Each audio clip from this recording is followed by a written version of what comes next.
Hello and welcome. Today I'm going to make a very easy but very delicious tomato recipe, and it is called Tomato Khatta. The taste in this recipe comes from the tanginess of the tomatoes and then the sweetness from the sugar.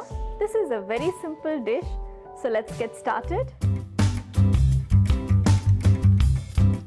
I have heated here 3 tablespoons of vegetable oil.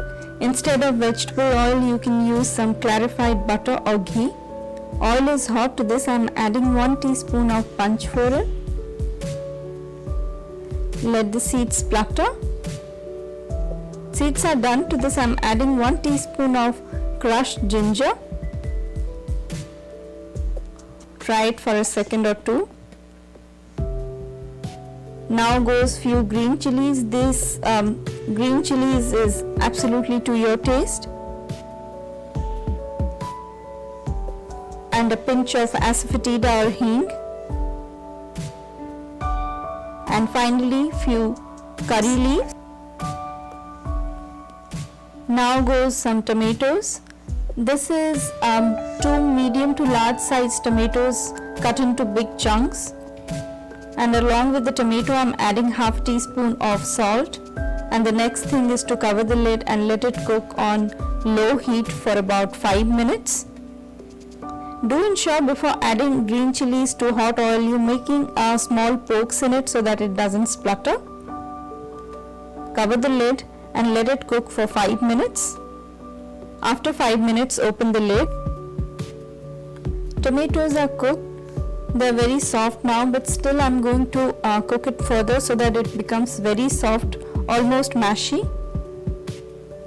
Now to this I'm adding about half a cup of sugar, but the sweetness depends on your taste. If you don't want it very sweet, then you can add less, or if you want it very sweet, then you can obviously add more. For me, half a cup would be fine. So goes half a cup of sugar. Give it a mix, and after adding sugar, the sugar will melt and you'll have some liquid. So I'm not adding any extra liquid to it. I'm going to cook the tomatoes in its own juice. And to this I'm adding about 10 to 12 dates. These are dried dates. Normally we find dates which are soaked in sugar syrup, and if you are adding those dates, then you have to cook it for 5 minutes. But since I'm using here unsweetened dried dates, I have to cook it 5 minutes more. So I'm going to cook dates and the tomatoes on low heat for about 10 minutes. But if you are using the soaked dates, then you have to cook it for 5 minutes, and that would be fine. Along with the dates, I'm adding here 1/4 cup of black raisins. This is optional. I like raisins in this recipe, so I'm adding here about 1/4 cup of raisins. Give it a mix. The next thing is to cover the lid and let it cook for about 10 minutes on low heat.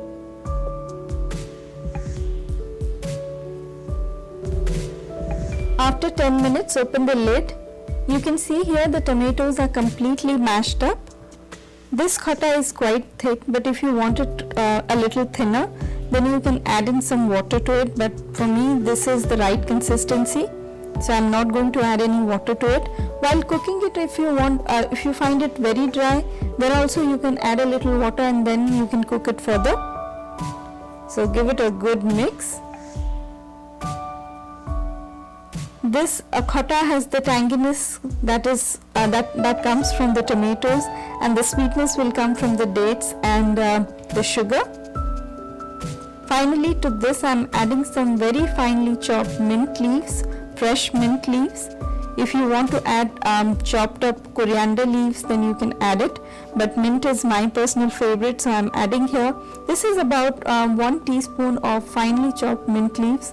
If you want to add more or less, you can add it accordingly.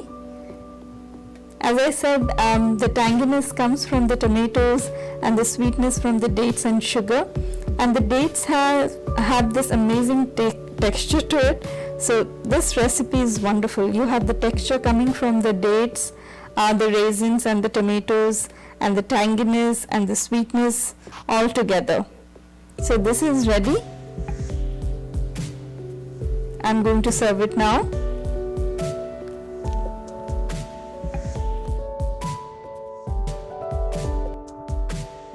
tomato khatta is ready. As I said, the tanginess comes from the tomatoes and the sweetness comes from the sugar, and the dates have their own taste and texture.